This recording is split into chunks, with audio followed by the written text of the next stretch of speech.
Alors bonjour, donc normalement c'est aujourd'hui la 5e catéchèse sur les fêtes, donc, qui avait été prévue pour 2010 ou 2011, je ne sais plus très bien, enfin il y a quelques années, et qui n'avait pas pu être faite par l'une des personnes du groupe qui avait été pressentie pour la présenter. Et donc voilà, je suis donc celle qui va vous présenter cette 5e catéchèse, après les 3 de Laurent et l'une que j'avais faite à l'entrée du carême il y a déjà donc quelques années.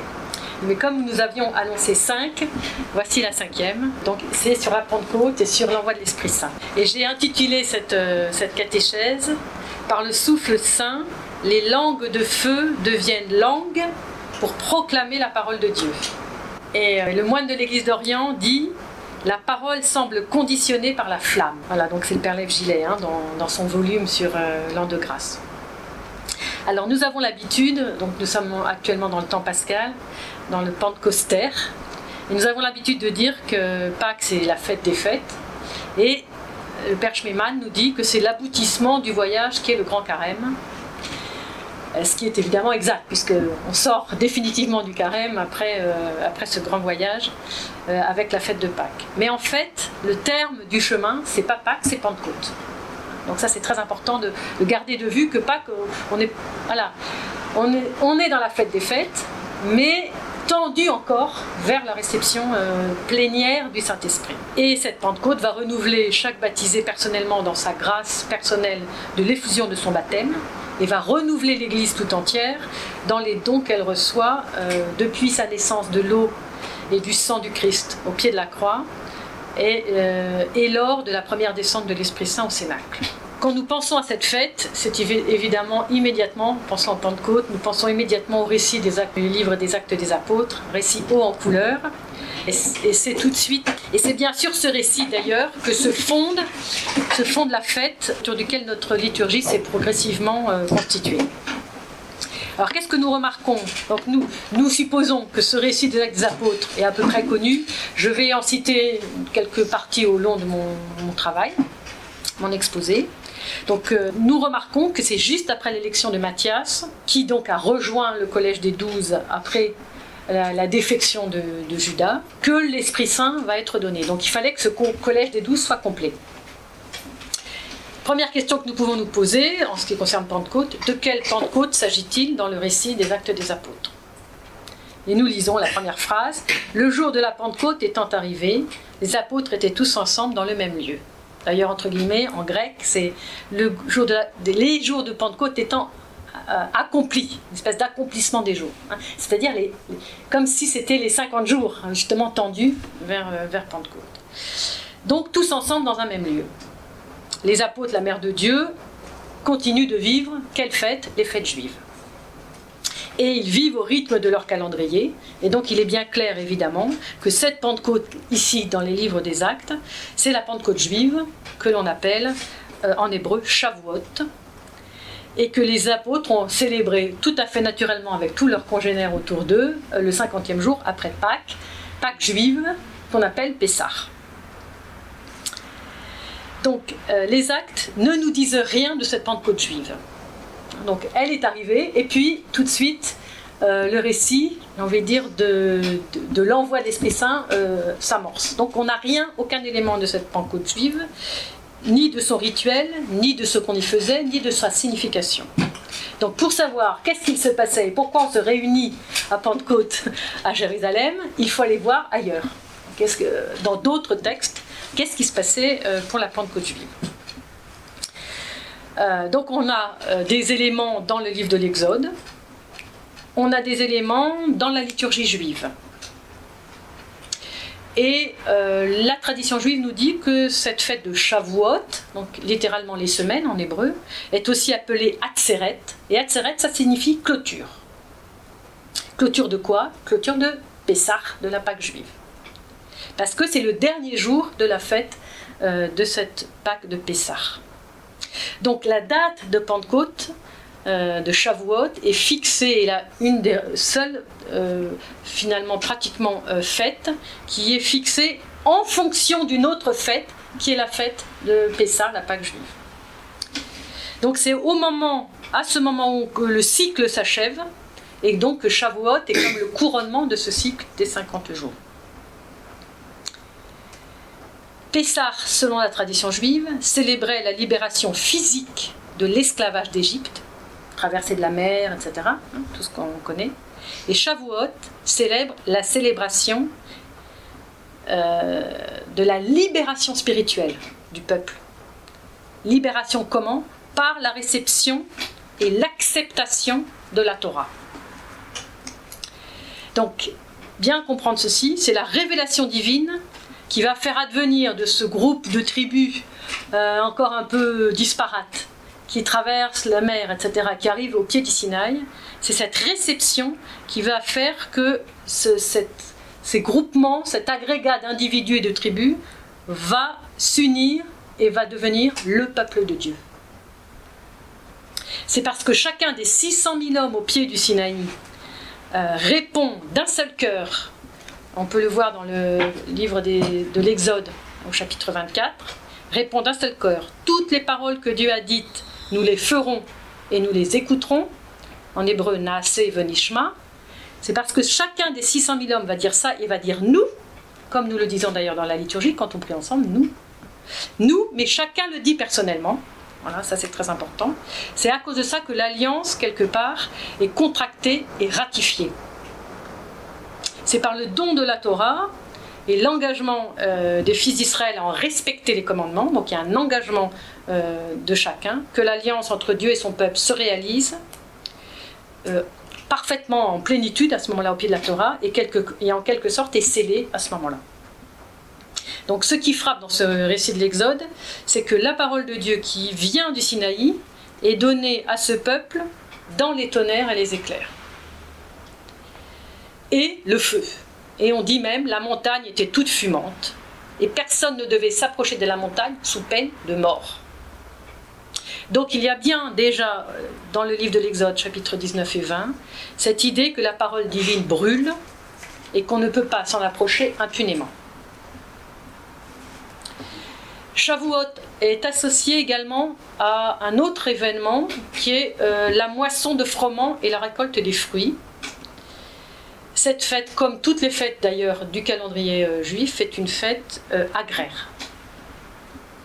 Avant même de devenir cette fête qui va être rattachée à l'événement de la sortie d'Égypte, enfin plutôt de la réception de la Torah. Donc cet aspect agricole était d'ailleurs, entre guillemets, le premier élément, l'aspect agricole où on apportait les fruits au temple, était dès l'origine le premier élément et l'élément prédominant et principal de cette fête de Shavuot au temps du temple. Puisque, voilà, on y apportait les prémices, donc il suffit de lire dans le livre des Nombres, et également le rituel très détaillé dans le livre du Lévitique. Et c'est la raison pour laquelle cette fête a un troisième nom, elle s'appelle Hag HaBikurim, fête des récoltes, fête des prémices, on peut même dire fête de la moisson. Donc un rituel agraire très fort. Et d'ailleurs, en Lévitique, on lit « Vous compterez 7 semaines complètes, 50 jours après la Pâque ». Donc c'est intéressant parce qu'elle nous donne 7 semaines, donc Shavuot, le nom de Shavuot, et 50 jours, ce qui va donner le Pentecosté du grec. Et d'ailleurs, entre guillemets, c'est le judaïsme hellénistique qui nous a donné ce nom, de Pentekonta Emeras, donc le 50e jour, qui vient du grec. Troisième fête de pèlerinage, donc obligation de monter à Jérusalem pour cette fête. Et donc avec cette offrande où on vient offrir les prémices parce que tout ce que Dieu nous donne, on lui rend parce que c'est lui qui nous l'a donné, donc on se dépouille, en tout cas des prémices, des premiers fruits pour les apporter au temple. Donc ça c'est le geste de l'homme, et Dieu, qu'est-ce qu'il fait lui? Il va donner la Torah, qui est une loi de liberté et de libération. Donc il y a l'échange entre Dieu et l'homme. Alors, nous n'avons pas le temps ici, puis ce n'est pas le lieu de faire l'historique de toute cette fête dans la tradition juive, parce que ce serait un peu long. Mais ce qui est très important, c'est que les recherches les plus pointues et les plus actuelles disent que ces deux ces deux aspects de la fête, donc le Matan Torah, le don de la Torah au Sinaï, et les prémices, étaient déjà, du temps du Temple, les deux, bien que l'aspect agricole était peut-être plus fort, donc au temps de Jésus. Voilà. Mais ces deux aspects étaient déjà présents, quand bien même, une fois que le temple a été détruit, après 70, l'aspect agraire est tombé, puisqu'on ne pouvait plus monter au temple pour porter les prémices. Et donc l'aspect du don de la Torah, comme alliance que Dieu fait avec son peuple, est devenu prédominant, et maintenant, et c'est ce qui est célébré, évidemment, de façon la plus prégnante aujourd'hui. Mais ce qui est très intéressant, c'est que cet aspect plus agraire ou plus lié à la nature, disons de cette fête de Shavuot, n'a pas complètement disparu de la tradition juive aujourd'hui, puisque les synagogues et les maisons seront parées de verdure, rappelant que la révélation qui a été faite au Sinaï a été faite dans une montagne verdoyante, nous dit la tradition juive, et qu'elle était couverte de fleurs au jour où la Torah a été donnée. Et il est d'usage aussi de désigner la Torah comme un arbre de vie, ce qui est aussi une résonance pour nous. Donc la question que nous pouvons maintenant nous poser, et qui est d'une extrême importance, comment se fait-il que c'est ce jour-là, ce jour du don de la Torah, qui est choisi pour l'envoi sur les disciples réunis en un même lieu de ce que le Père a promis, selon ce que dit l'Évangile. Qu'est-ce que Saint Luc veut nous dire par ce récit d'une importance qui est fondamentale? Est-ce qu'on ne pourrait pas y voir justement une certaine continuité naturelle entre la fête juive de Shavuot, qui provoque précisément les réunions de tous en un même lieu, et de ce qui va devenir la Pentecôte chrétienne? Alors on a déjà remarqué quelques similitudes dans ce que je vous ai dit. C'est toujours 50 jours après Pâques, après la Pâque chrétienne, que nous fêtons Pentecôte. Donc nous avons gardé le rythme. C'est pour nous également la Pentecôte qui marque la clôture de Pâques. Et en même temps, pour nous, en tout cas dans le calendrier byzantin, et c'est très important, elle marque à la fois une clôture et en même temps elle inaugure un temps ordinaire qui est le temps des dimanches après Pentecôte, que nous allons compter tous les dimanches après Pentecôte jusqu'au carême. Jusqu'au carême. Donc vous sentez clôture et ouverture, qui est le temps de l'Église. Et nous décorons nos églises de feuillages et de branchages fleuris. Voilà, vous voyez déjà les quelques petites similitudes.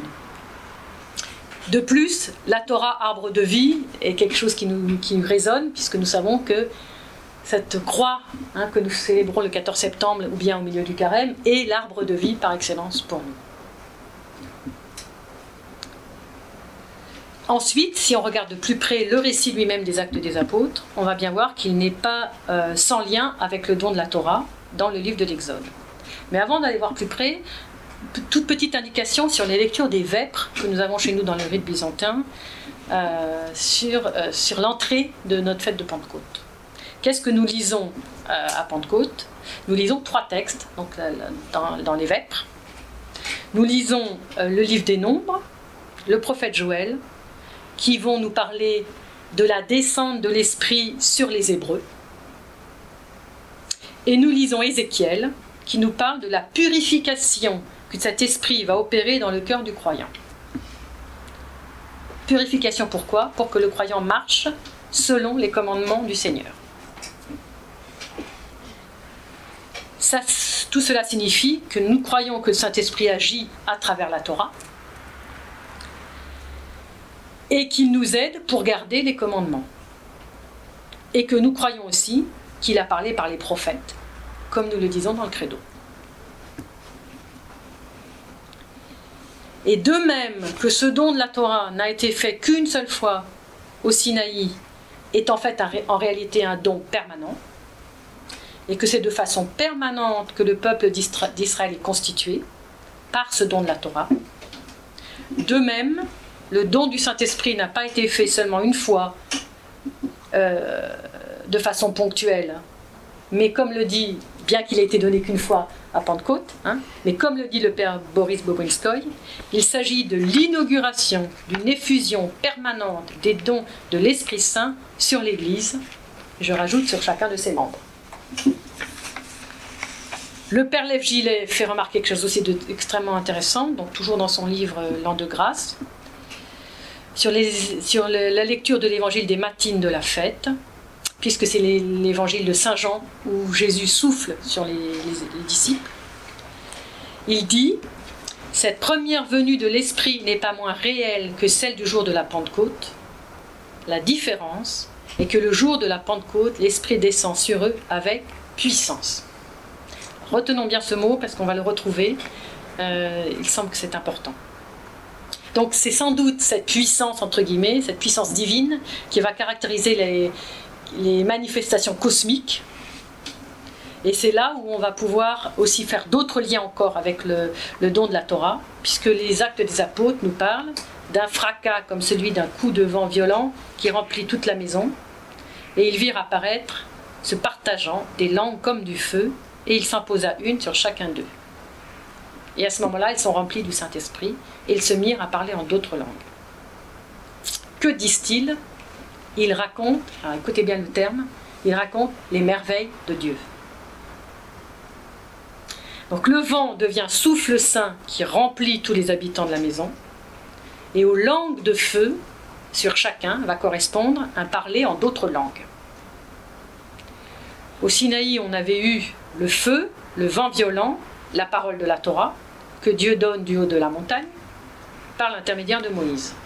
Et si on écoute bien Exode 19, verset 16, « Or, le surlendemain, dès le matin, il y eut des coups de tonnerre, des éclairs, une épaisse nuée sur la montagne, ainsi qu'un très puissant son de trompe, et dans le camp, tout le peuple trembla. » Allons un petit peu plus loin. Hugues Cousin, qui est un exégèse catholique, fait remarquer que dans la Septante, dans le livre du Deutéronome, au chapitre 4, verset 12, Moïse raconte l'événement de cette façon. Dans la Septante, hein, donc dans la Bible grecque. Le Seigneur vous a parlé du milieu du feu, vous avez entendu une voix de parole, phonein, voix de parole, et vous n'avez pas vu de forme, seulement une voix phonein. Donc, on entend une voix de parole, on ne voit pas de forme, mais seulement une voix, sous-entendu, on voit une voix. Sous-entendu. D'accord ? On va voir qu'est-ce que le texte de la Septante dit après, un peu plus tard. Flavius Joseph, lui, va commenter l'événement en disant « Des vents violents, des éclairs terrifiants et de la foudre ». Donc, tout est dit déjà dans l'Ancien Testament pour nous dire que, comme si le feu est la matérialisation de la présence divine, puisque Dieu est tout entier dedans. Donc, résonance de ces manifestations cosmiques entre ces deux événements, qui les rendent proches. Dans un cas, la parole de Dieu est donnée dans le feu, le vent violent, les éclairs, le tonnerre. C'est une parole de révélation. Dans l'autre cas, le Saint-Esprit se manifeste aussi par un vent violent et par du feu qui se divise en langues et qui vient communiquer sa puissance d'une manière intérieure pour chacun, ce qui va conduire les disciples à annoncer cette parole en toutes les langues, parole qui est évidemment révélée en Jésus-Christ, mort et ressuscité. Donc nous remarquons, si on a bien suivi, que le feu de l'esprit se divise en langues qui se posent sur chacun. Un seul esprit donné à tous, mais de façon personnelle. Si on va regarder le mot langue, dans le texte grec des Actes des Apôtres, on va voir que ce mot est le mot glossa. C'est le même mot qui va désigner les diverses langues et les divers langages avec lesquels les apôtres vont s'exprimer pour se faire comprendre de tous. Donc la langue de feu, glossa, les diverses langues et langages, glossa. Et c'est encore le même mot qui va désigner dans la Septante le langage brouillé de la génération de Babel qui justement voulait construire un monde entre guillemets, contre Dieu, et c'est la raison pour laquelle toute la tradition de l'Église va dire que Pentecôte est un anti-Babel. Et autant le glossa de la génération de Babel a été divisé et a divisé et séparé ce groupe de Babel, autant ici l'Esprit de Dieu va réunir de nouveau les hommes, la différence des langues et des idiomes n'étant plus un obstacle pour la compréhension entre eux et l'unité entre eux. Puisque la bonne nouvelle est répandue et tous peuvent comprendre, chacun dans son langage. Comme si ils annoncent tous une seule et même unique parole de Dieu. Donc les apôtres reçoivent une langue de feu, et celle-ci est une annonce de la langue dans laquelle chacun va s'exprimer et se faire comprendre. C'est là où on voit que l'Esprit Saint est la clé d'interprétation de tout ce qui se passe comme événement un peu curieux et inattendu sur ce groupe des apôtres le jour de Pentecôte. Et cet Esprit Saint qui est la clé d'interprétation va montrer et va manifester l'unité et l'harmonie de tous, comme on le dit dans le conte d'Achion. Descendant jadis sur terre, le Très-Haut confondit les langues et dispersa les peuples. Distribuant maintenant les langues de feu, il appelle tous les hommes à l'unité, aussi glorifiant d'une seule voix le très Saint-Esprit. D'ailleurs, entre parenthèses, c'est pas pour rien que nous, en tout cas dans notre tradition orthodoxe, nous célébrons la Trinité le jour de Pentecôte. Et que c'est le lundi que nous célébrons le Saint-Esprit. Comme si cette unité, et c'est d'abord l'unité de la Trinité comme l'unité de l'Église à l'image de la Trinité. Donc, pour se remettre un peu avec ce qu'on a dit depuis le début, nous découvrons que la Torah, parole de la révélation donnée au Sinaï, continue son action en Christ, parole du Père, Verbe de Dieu, qui envoie l'Esprit Saint sur les apôtres, comme il les envoyait sur les prophètes autrefois. Il continue d'annoncer la parole, mais cette fois c'est une parole faite chair, qui en envoyant l'Esprit Saint va inaugurer le temps de l'Église, et c'est la raison pour laquelle la fête de Pentecôte est centrale pour nous, c'est le fondement, puisque c'est là que se constitue l'Église. Le fait d'être ensemble dans un même lieu va mettre en lumière l'idée d'unité, qui est la même idée d'unité que ces Hébreux, qui étaient des groupuscules, des agrégats d'individus, qui vont être rassemblés en peuple de Dieu un par cette réception de la parole. Et donc, c'est la raison aussi pour laquelle toute l'Église, et l'iconographie aussi en témoigne, va dire que ce n'est pas seulement sur les 12 que l'Esprit Saint descend. Puisque dans le chapitre 1er, on a parlé des 12, mais juste avant, on a parlé des quelques 120 personnes avec Marie et quelques femmes. Donc il y a toute l'Église primitive qui est rassemblée autour des 12. Et que c'est tous qui reçoivent ensemble le Saint-Esprit. Donc de même que ces 600 000 hommes au pied du Sinaï sont devenus peuple de Dieu, à la fois après une réception commune de la Torah, et en même temps un acquiescement personnel, de même, ici, les apôtres et les 120 personnes avec Marie et les femmes, réunis dans un même lieu, vont devenir, par l'accueil du Saint-Esprit, pour tous et pour chacun personnellement, une communauté croyante. C'est-à-dire que ceux qui essayaient de vivre une fraternité humaine comme ils pouvaient, à la manière humaine, vont être transformés par une épiclèse du Saint-Esprit pour devenir des personnes en communion. Pour des personnes en communion. Et ils vont être transformés. Parce que ça ne sera plus, j'ai envie de dire, un groupe humain. Ça va être l'Église. Et cette Église, et c'est la raison pour laquelle cette Église n'est pas une institution humaine, mais c'est une œuvre divine. C'est une œuvre divine, puisqu'elle est transformée, transfigurée par le don du Saint-Esprit, sans cesse renouvelée.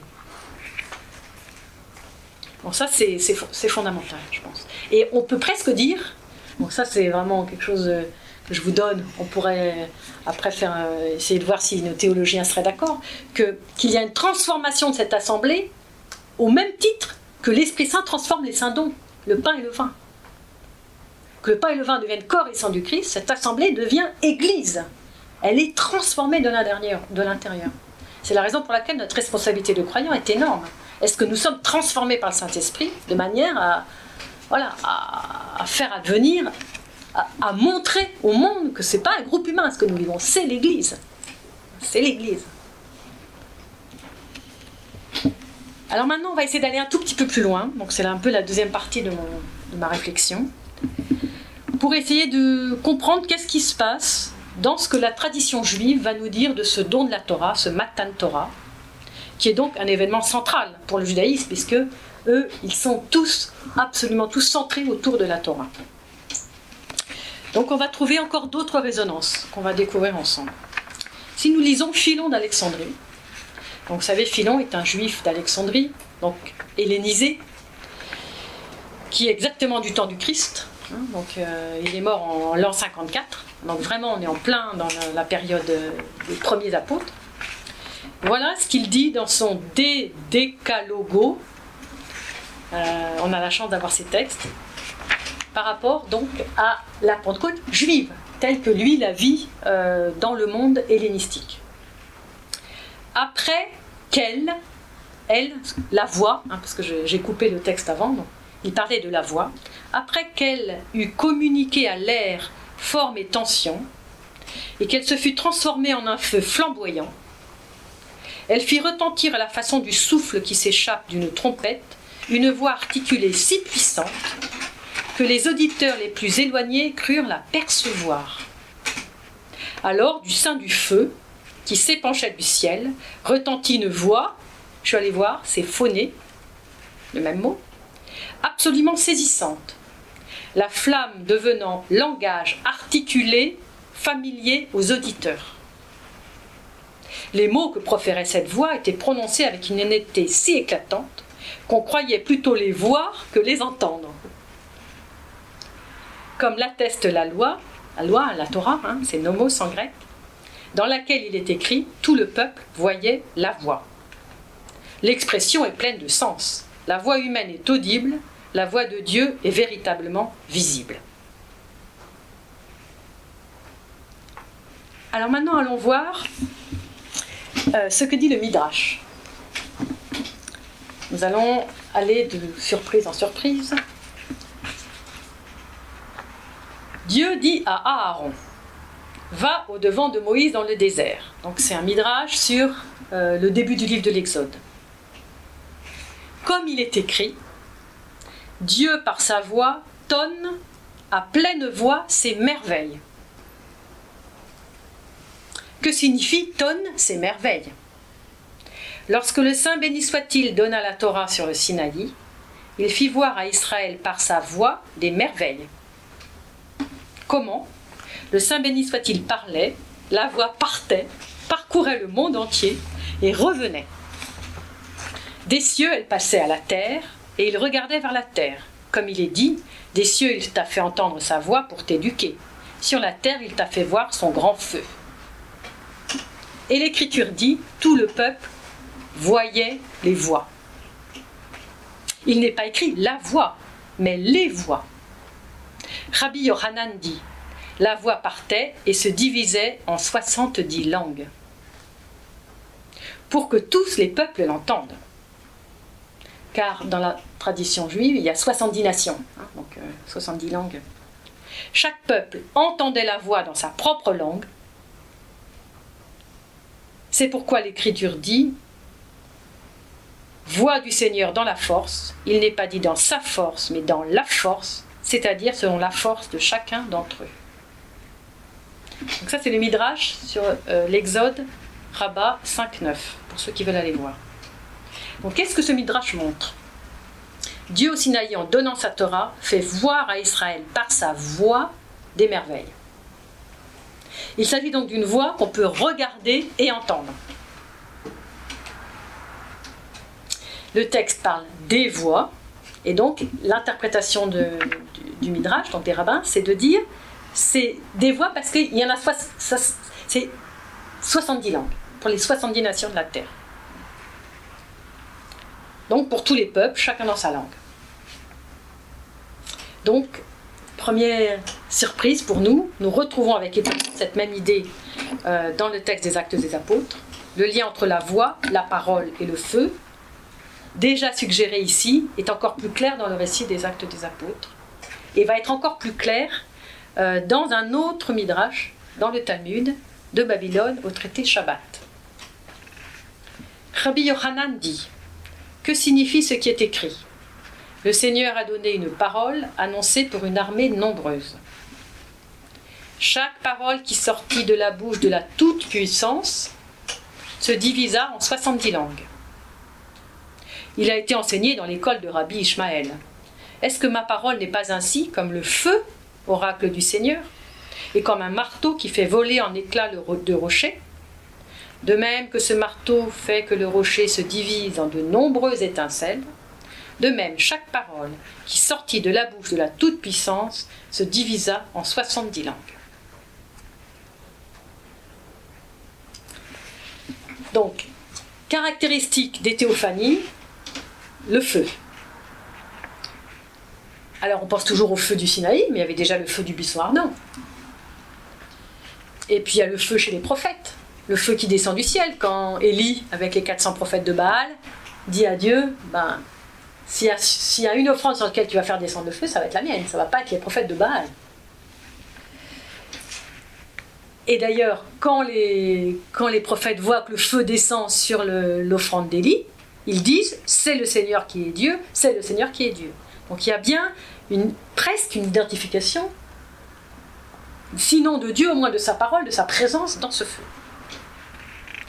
Et quand, dans le livre d'Isaïe, l'ange touche Isaïe avec sa braise, hein, dont la cuillère pour nous, dans la tradition orthodoxe, est le symbole, enfin, et le reste, pour nous, voilà, ceci a touché tes lèvres, c'est du feu, quoi. Et c'est pour ça que tu es purifié. La différence, c'est que ici, dans la tradition du Sinaï, Dieu n'emploie aucun intermédiaire pour envoyer son feu.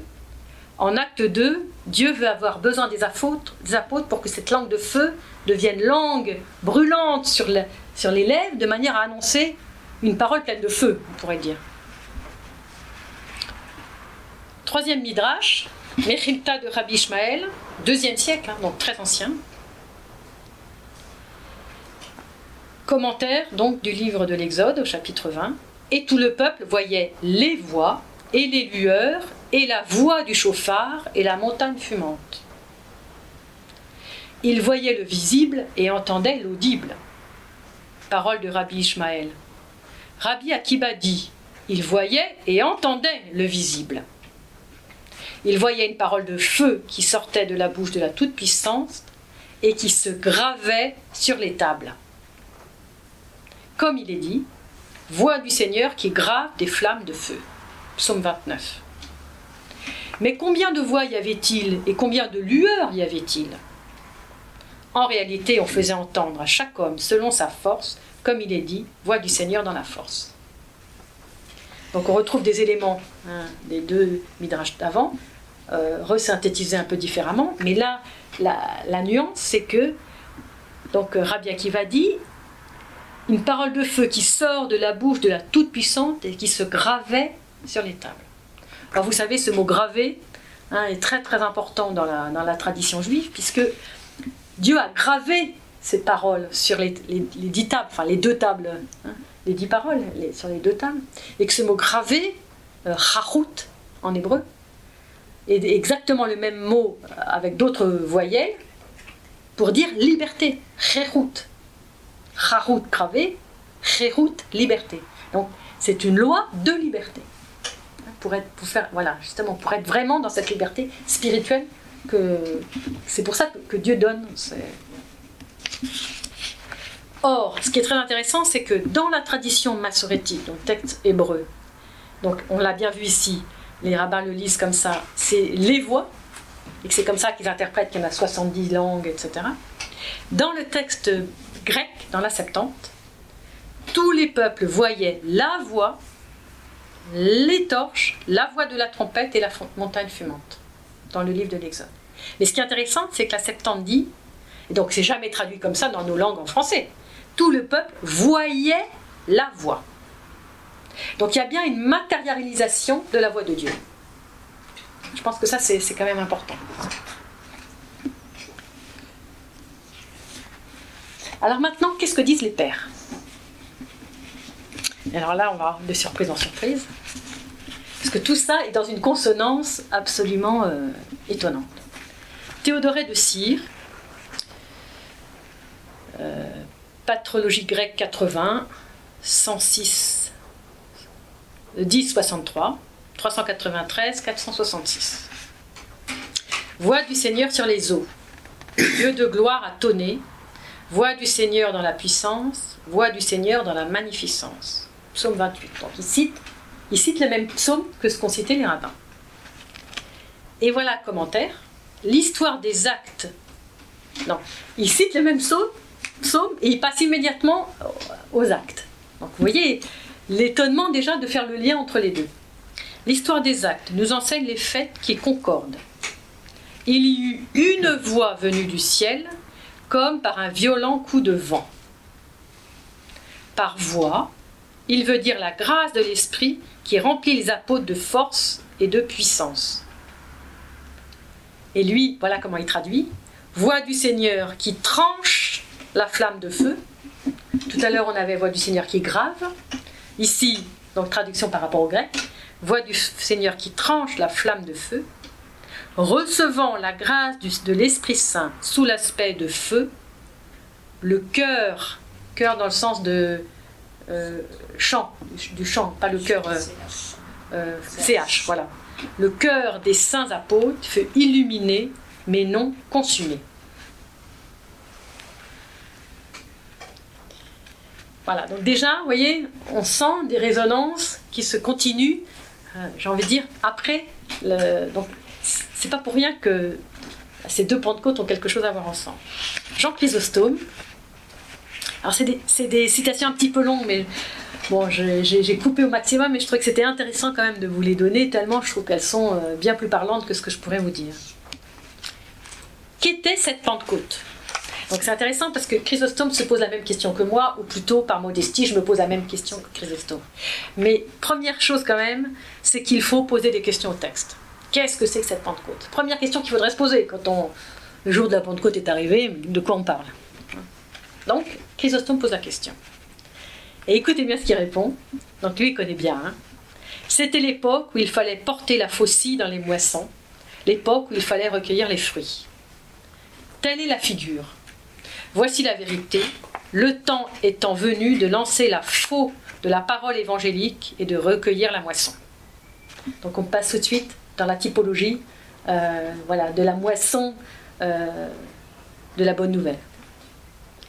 L'esprit lui-même prend son essor, pareil à une faux tranchante. Citation, et vous allez tout de suite savoir d'où ça vient. Levez les yeux, dit le Christ, et voyez les campagnes déjà blanches pour la moisson. Donc il prend tout de suite une autre citation de l'Évangile pour dire de quelle moisson il s'agit. Et également, la moisson est abondante et les ouvriers peu nombreux. Lorsque les jours de la Pentecôte furent accomplis, non pas avant la Pentecôte, mais en quelque façon au cœur même de la Pentecôte. Donc c'est bien parce que quand je découvre Chrysostome, je me dis, bon, ça correspond à peu près à ce que j'avais senti en lisant le texte. Et soudain se fit entendre un bruit venant du ciel, et il remplit toute la maison. C'est pour exprimer l'impétuosité de l'esprit. Remarque que tous sont rassemblés en un même lieu, en sorte que ceux qui sont présents puissent croire et devenir dignes de foi. Mais ce n'est pas tout. Il y a encore plus étonnant. Et des langues leur apparurent qui se partagèrent semblables à du feu. Il dit semblable, pour que tu ne penses rien de matériel de l'esprit. Ouais, donc on est au IVe siècle, hein, donc on essaie de voir qu'est-ce que c'est que cet esprit, on essaie de comprendre. Je ne sais pas si Saint Basile avait déjà écrit son traité du Saint-Esprit, mais voilà, donc l'esprit n'est pas matériel, donc ne nous imaginons pas qu'il y ait quelque chose de matériel. Comme du feu et comme un vent, ce n'était pas un simple courant d'air. Lorsque l'esprit dut se manifester à Jean, c'est comme sous l'apparence d'une colombe qu'il vint sur la tête du Christ. Et maintenant qu'il s'agit de convertir toute une foule comme du feu. Donc comparaison très intéressante entre cet esprit sur le Christ au moment du baptême, cet esprit sur la foule, mais là, comme c'est une foule, il fallait du feu. Hein? Bon. Et il se posa sur chacun d'eux, il demeura et s'y établit. Car se poser signifie un état fixe et permanent.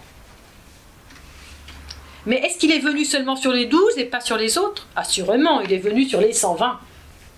C'est pourquoi Pierre invoque le témoignage du prophète, et tous furent remplis du Saint-Esprit.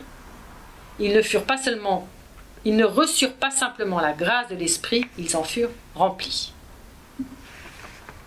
Voilà, donc vous voyez, hein, on est encore dans le... On rajoute, j'ai envie de dire, quelques éléments encore au puzzle. Alors, Irénée de Lyon, 2e siècle, donc un peu avant. Alors lui, c'est très intéressant, parce qu'il va parler de l'Esprit Saint en nous montrant l'aspect de l'unité du peuple. Voilà ce qu'il dit. Cet esprit dont Luc nous dit qu'après l'ascension du Seigneur, il descend sur les disciples, le jour de la Pentecôte, avec pouvoir sur toutes les nations pour les introduire dans la vie et leur ouvrir le Nouveau Testament. Aussi est-ce dans toutes les langues que, animés d'un même sentiment, les disciples célébraient les louanges de Dieu. Alors écoutez bien. Tandis que l'Esprit ramenait à l'unité les tribus séparées et offrait au Père les prémices de toutes les nations. C'est pourquoi aussi le Seigneur avait promis de nous envoyer un paraclet qui nous accorderait à Dieu. Donc ce que je remarque là, c'est ça, c'est l'Esprit ramène à l'unité les tribus séparées. Matan Torah, don de la Torah, au pied du Sinaï, des tribus, voilà, des morceaux d'agrégats de tribus, voilà, quelque chose qui est séparé, quelque chose qui n'est pas encore unifié. L'Esprit, donc ce Matan Torah, ce don de la Torah, est pour Irénée comme l'Esprit qui rassemble. Et il offre au Père les prémices de toutes les nations, c'est-à-dire que les nations vont être introduites aussi à l'héritage de cette unité pour former un peuple. Donc on est bien là dans quelque chose de, j'ai envie de dire, où la primitive Église, elle est composée et de juifs et de païens. Donc il y a tout le monde qui est là, quoi.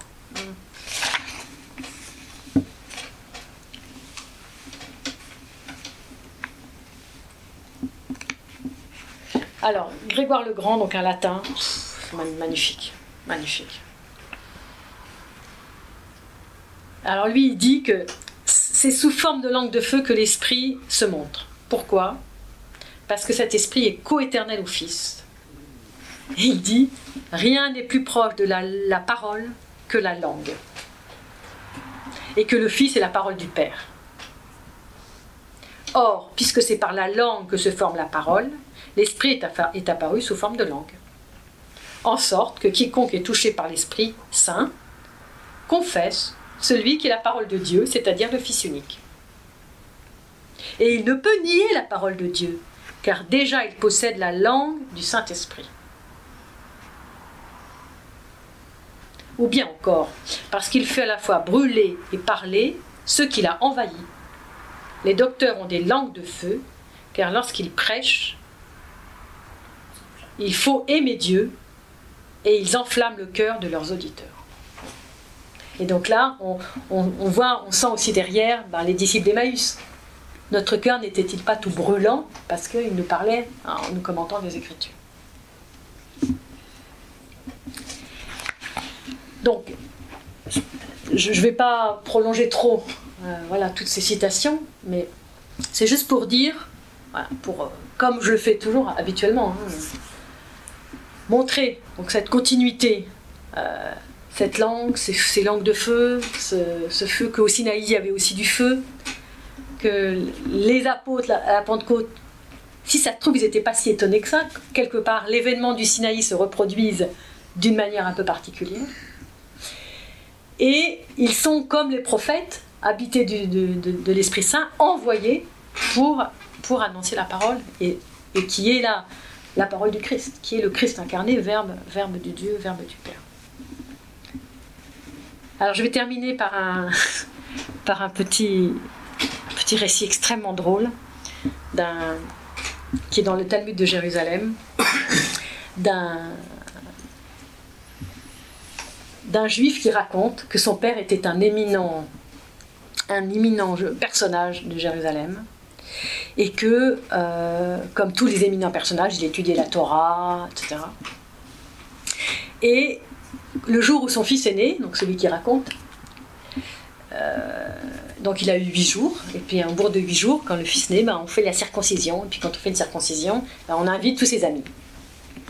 Et donc, il raconte, le jour de ma circoncision, tous les grands personnages de Jérusalem sont venus voilà, pour célébrer la fête de la circoncision du fils. Et donc, mon père les installe, etc., dans la maison. Et puis, il y en a 2 qui sont assez connus dans le Talmud, qui s'appellent Rabbi Eliezer et Rabbi Yehoshua, pardon. Eux, il les met un petit peu à part. Et quand tous les invités sont finis de manger, de boire et de célébrer la circoncision du fils, ils se mettent à battre des mains, ils se mettent à danser, comme on fait dans les fêtes. Et puis Rabbi Yehoshua dit à Rabbi Eliezer, bon, laissons ceux-là s'occuper comme ils savent s'occuper, nous, occupons-nous de la Torah. Nous, au moins, on est sérieux, quoi. Bon. Et ils se sont mis de côté et ils ont commencé à s'occuper à leur manière de la Torah. Et qu'est-ce qu'ils ont fait? Ils ont fait ce que la tradition juive appelle un collier, c'est-à-dire qu'ils ont pris des paroles du Pentateuque, de la Torah, puis ils ont pris des paroles des prophètes, et puis des paroles des psaumes et des autres écrits, et puis ils ont fait un collier en montrant que toutes ces paroles, voilà, étaient cohérentes, un peu comme j'ai fait le collier avec les pères et les rabbins. Et à ce moment-là, voici que les paroles étaient devenues si joyeuses, dit toujours celui qui a été circoncis et qui raconte un peu plus tard, qu'elles étaient comme elles furent données au Sinaï. Et le feu s'est mis à lécher, à les lécher, ces paroles, comme il les léchait au Sinaï. Et en effet, quand ces paroles furent la première fois données au Sinaï, elles furent données dans le feu, comme il est dit, et la montagne brûlait dans le feu jusqu'au cœur des cieux.